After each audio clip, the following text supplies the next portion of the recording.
The elevator jolted to a stop, plunging us into darkness so thick it felt like a living thing, pressing against my skin.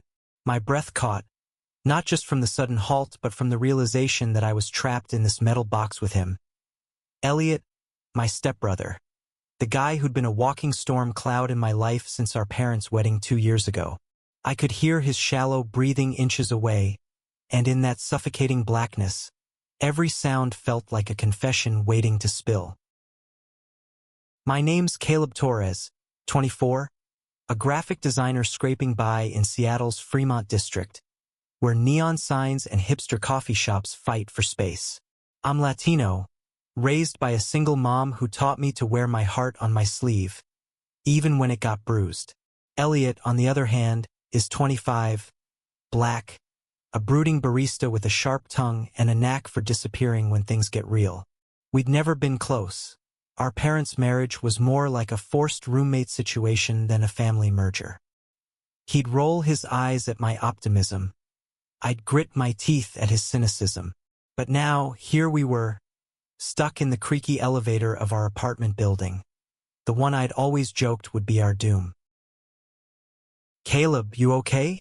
Elliot's voice cut through the dark, low and steady, surprising me. It wasn't his usual sarcastic drawl. I nodded, then realized he couldn't see me. "Yeah," I managed, my voice shakier than I'd like. The air felt heavy, like the walls were closing in, and I wasn't sure if it was the elevator or the weight of being this close to someone I'd spent years avoiding. The emergency lights flickered on, casting a dim red glow. Elliot's face came into view. High cheekbones, dark eyes that seemed to hold 1,000 unspoken thoughts, and a jawline clenched tight. He was leaning against the wall, arms crossed, but his gaze was fixed on me, searching. "You're freaking out," he said, not a question. I wanted to snap back, but my racing pulse betrayed me. "I'm fine," I lied, pressing my back against the cool metal wall, trying to ground myself.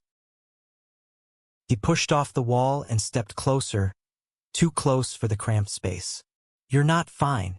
You're breathing like you just ran a marathon." His tone wasn't mocking, though. It was soft, almost concerned. I didn't know what to do with that. Elliot, the guy who'd once called my art cliched doodles, was looking at me like he actually cared. My stomach twisted, and not just from the claustrophobia. "Since when do you notice how I breathe?" I shot back, deflecting. He didn't answer, just held my gaze. And in that moment, the elevator felt smaller, the air thicker. I noticed the faint scar above his eyebrow, the one he'd never explained, and the way his lips parted slightly, like he was about to say something but thought better of it. The silence stretched, heavy with things we'd never said. The elevator groaned, a metallic screech that made me jump. "Great," I muttered. "We're gonna die in here," and I didn't even get to finish my coffee. Elliot snorted, a sound so unexpected it almost made me laugh. "If we're dying, I'm not spending my last moments listening to you whine about coffee," he said, but there was a spark in his eyes, something playful I hadn't seen before. He slid down to sit on the floor, patting the space next to him. "Come on, sit. Freaking out won't make this thing move faster." I hesitated, then joined him, our shoulders brushing in the tight space. The red glow painted his face in soft shadows, and for the first time, I noticed how tired he looked. Not just physically, but deep down exhausted, like he'd been carrying something heavy for years. "So," I said, desperate to fill the silence, "what's your deal, Elliot? You've been living with us for 2 years, and I still don't know you. You're like a ghost who drinks all the orange juice." He chuckled, a low rumble that sent an unexpected warmth through me. "Maybe I'm just not a fan of oversharing," he said, but his voice was softer now, less guarded. "Or maybe you never asked." That stung. Had I really never tried? I thought back to the awkward family dinners, the times I'd written him off as cold or distant. Maybe I'd been too quick to judge. "Okay," I said, leaning my head back against the wall. I'm asking now. Who's Elliot Jackson, really? He didn't answer right away. His fingers tapped a nervous rhythm on his knee, and I wondered if I'd pushed too far. Then he spoke, his voice barely above a whisper. I'm the guy who ran away from home at 16. The guy who's been trying to figure out who he is ever since. My breath caught. I knew bits of his past. His dad's death, his mom's struggles. But this was different. This was raw, unguarded. Why'd you run? I asked, my voice gentle, like I was afraid to break the moment. He looked at me, his eyes holding mine in a way that made my chest ache. Because I was scared, he said simply. Scared of who I was. Scared of what people would think. He paused, then added, I'm still scared sometimes. The air between us shifted, charged with something I couldn't name. I wanted to ask what he meant, but the words stuck in my throat. Instead, I reached out, my hand brushing his arm. A small gesture meant to comfort. But when his fingers closed around mine, firm and warm, my heart stuttered. This wasn't just comfort. This was something else, something dangerous and electric. The elevator jolted again, and the lights flickered, plunging us back into darkness. But this time, Elliot's hand stayed in mine, grounding me in the chaos. And in that moment, I knew we weren't just stepbrothers stuck in an elevator. We were two people on the edge of something terrifying and beautiful, and whatever happened next would change everything. The darkness wrapped around us like a cocoon, amplifying every sound.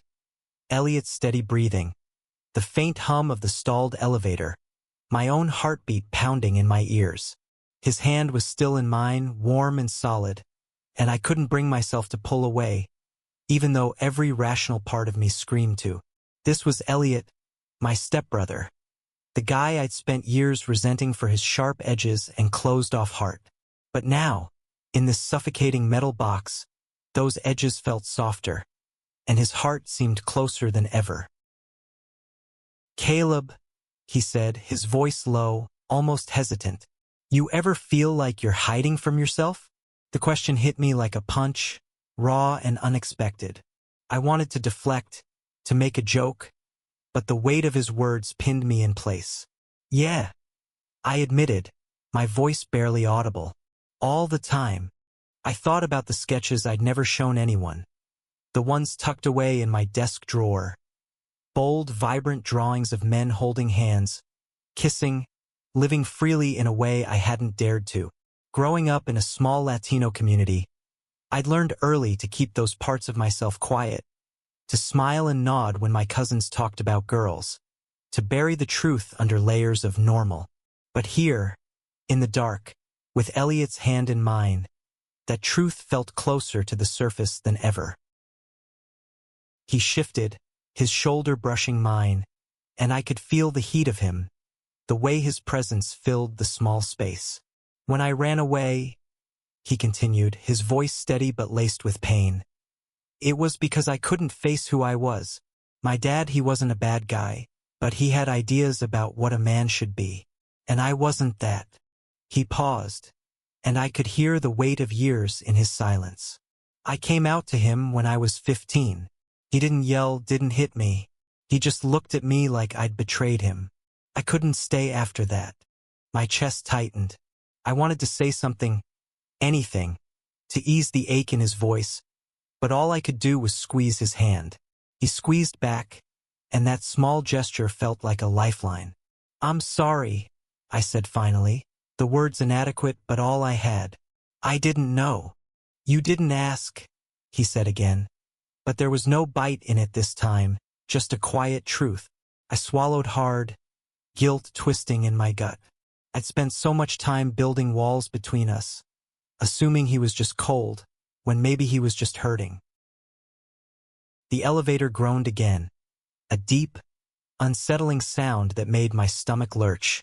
This thing's gonna kill us, I muttered, trying to lighten the mood. Elliot chuckled, and the sound was warm, like a crack in his armor. If it does, at least I got to hold your hand first, he said, and my breath caught. Was he flirting? Or was I reading too much into it? My mind spun, caught between fear and something dangerously close to hope. Elliot, I started, my voice shaky. What are we doing here? I didn't just mean the elevator. I meant this, us. The way his thumb was brushing against my knuckles. The way my heart was racing not from fear but from him.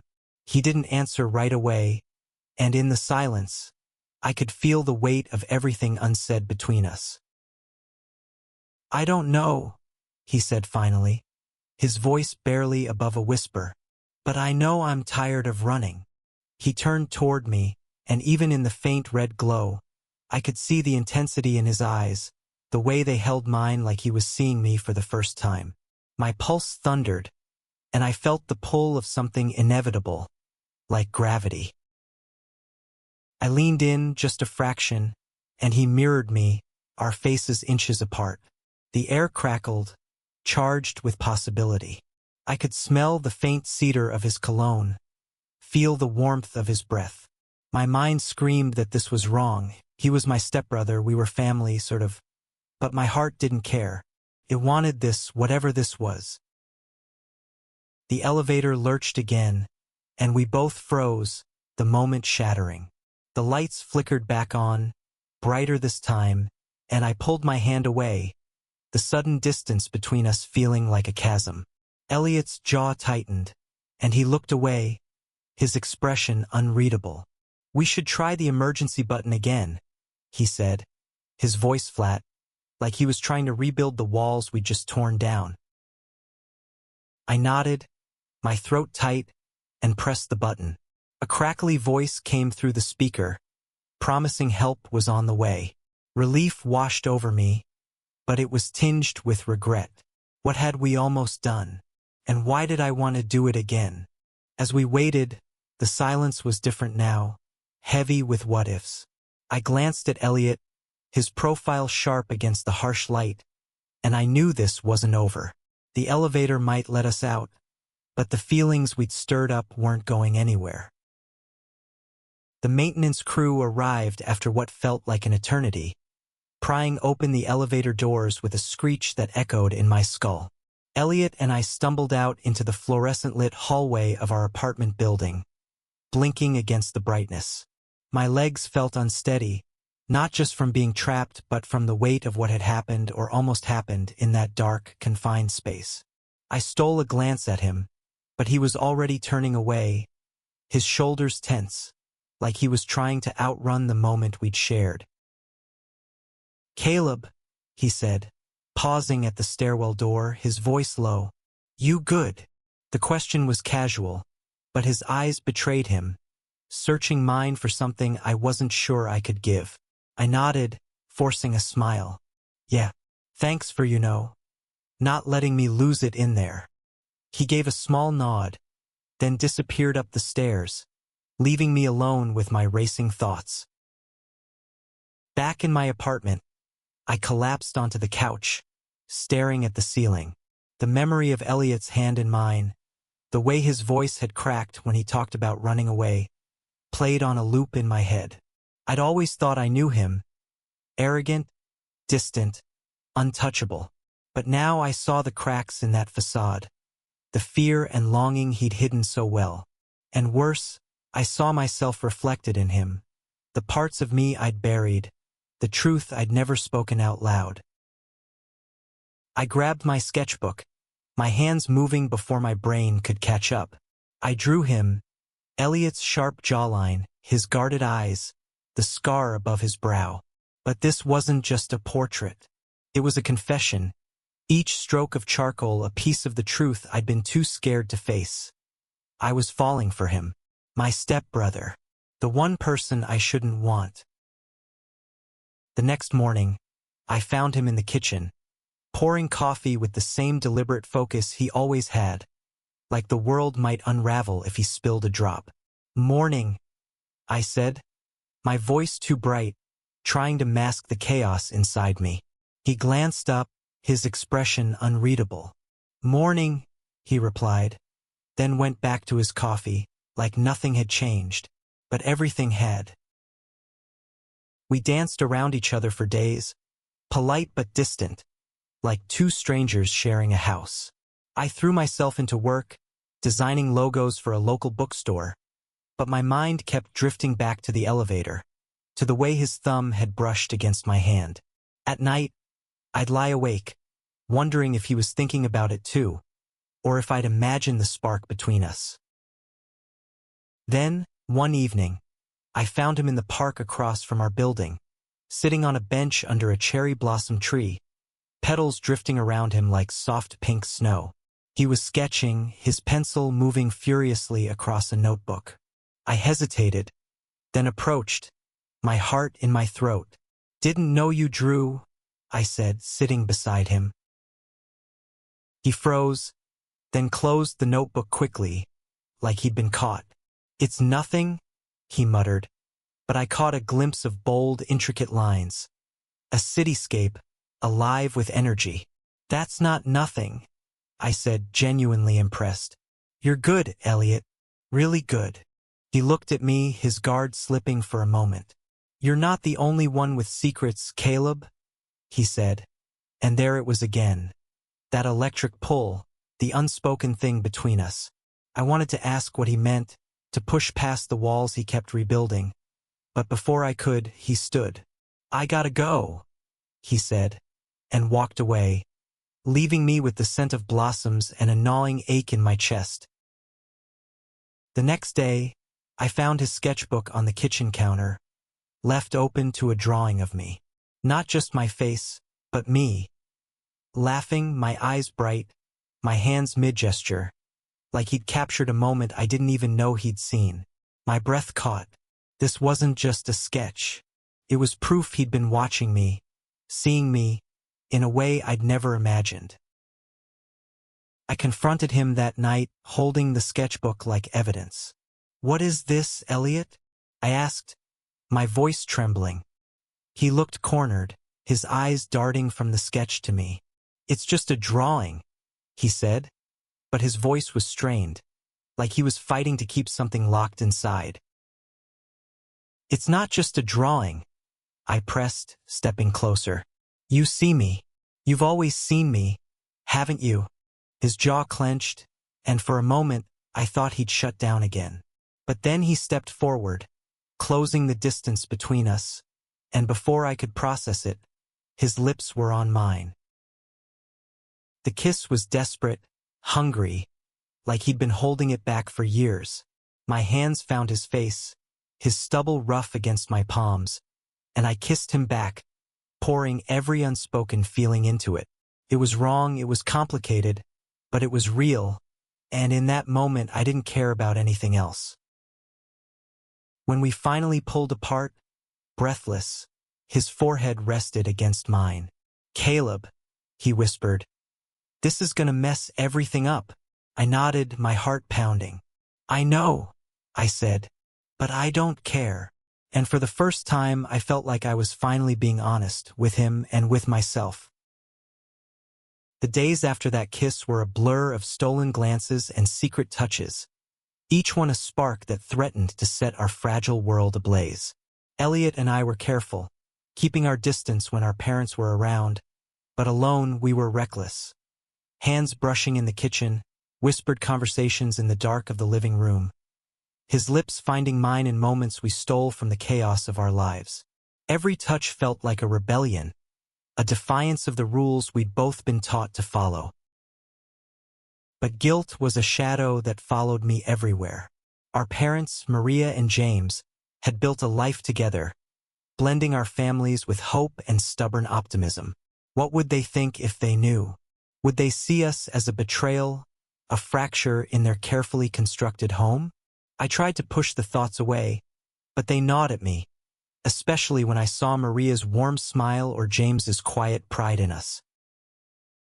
Elliot felt it too, I could tell. He was quieter now, his sketches darker, filled with jagged lines and stormy skies. One night, I found him on the apartment's rooftop, staring out at Seattle's glittering skyline. "We can't keep doing this," he said without looking at me, his voice heavy. "It's not just about us." It's everything. I wanted to argue, to tell him we could figure it out, but the words stuck in my throat. He was right. We were stepbrothers, tied by family, by expectations, by a world that wouldn't understand. But standing there, watching the city lights reflect in his eyes, I couldn't imagine letting him go. What if we don't care what they think? I asked, my voice trembling. What if we just choose us? He turned to me, his expression torn between longing and fear. You make it sound so easy, he said, but he stepped closer, his hand finding mine. It's not. You know it's not. I did know, but I also knew that the way he made me feel, seen, alive, whole, was worth fighting for. We started meeting in secret, away from the apartment. A quiet cafe in Capitol Hill, a hidden trail in Discovery Park, anywhere we could be ourselves without the weight of judgment. Each moment felt stolen, precious, like we were building something fragile but beautiful. Elliot opened up more, sharing stories of his childhood, his dreams of being an artist, the way he'd always felt like an outsider. I told him about my own fears, my sketches, the parts of myself I'd hidden even from my mom. But secrets have a way of unraveling. One evening, as we sat on a bench in the park, cherry blossoms falling around us, I noticed James watching us from a distance. My heart sank. He didn't approach, didn't say anything, but the look in his eyes, confusion, maybe disappointment, cut deeper than words could. That night, back at the apartment, James called us into the living room. Maria was there, her hands clasped tightly, her face a mix of worry and resolve. We need to talk, James said, his voice steady but strained. I saw you two today, in the park. My stomach dropped.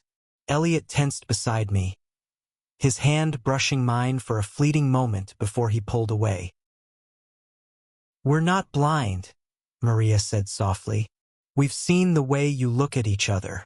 But it's complicated. Your family. Her voice broke, and I felt a pang of guilt so sharp it stole my breath.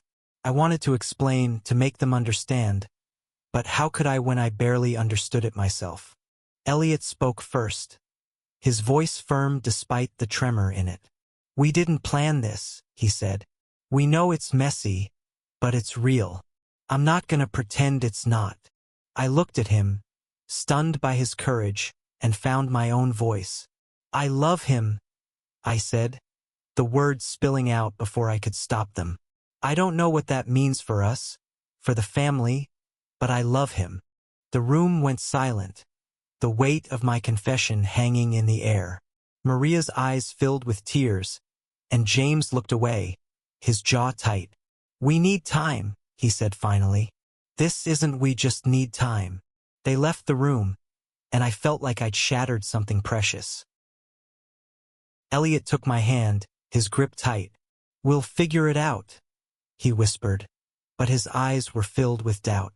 And as we sat there, the city humming outside, I wondered if love was enough to hold us together when everything else was falling apart. The weeks that followed were a tightrope walk, each day a balance between hope and fear. Maria and James didn't bring up the park again, but the air in the apartment was heavy with unspoken questions. Elliot and I kept our distance in front of them, but behind closed doors, we clung to each other, our love a quiet rebellion against the uncertainty.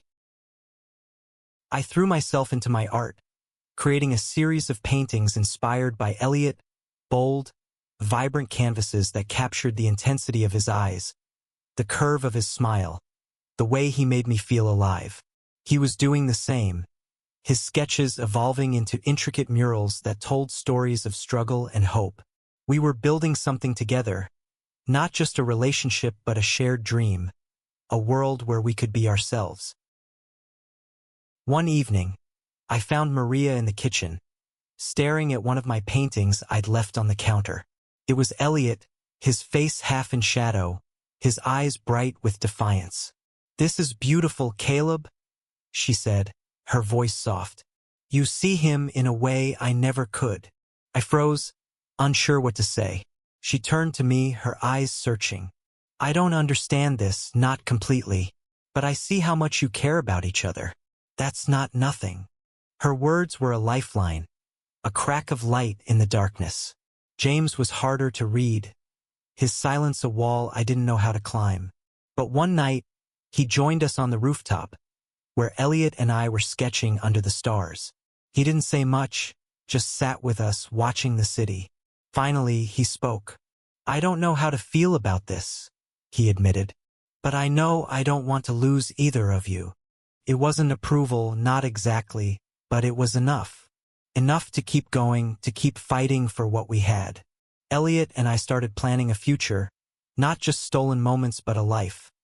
Maybe a small apartment of our own, a studio where we could create together. It wouldn't be easy, but it was ours. The elevator incident became a story we laughed about, a turning point that forced us to face ourselves. That dark, cramped space had stripped away our defenses, leaving only truth. And the truth was this: love doesn't always fit neatly into boxes. It's messy, complicated, sometimes painful, but it's also worth it. One spring evening, we returned to the park, the cherry blossoms in full bloom. Elliot took my hand, his fingers intertwining with mine, and we sat on the same bench where it all began. I'm not scared anymore, he said, his voice steady. Not with you. I smiled, my heart full, and leaned into him, the city fading into the background. We weren't just stepbrothers anymore. We were Caleb and Elliot, two people who'd found each other in the dark and chosen to walk into the light together. And as the petals fell around us, I knew that whatever came next, we'd face it side by side, our love a quiet strength that could weather any storm.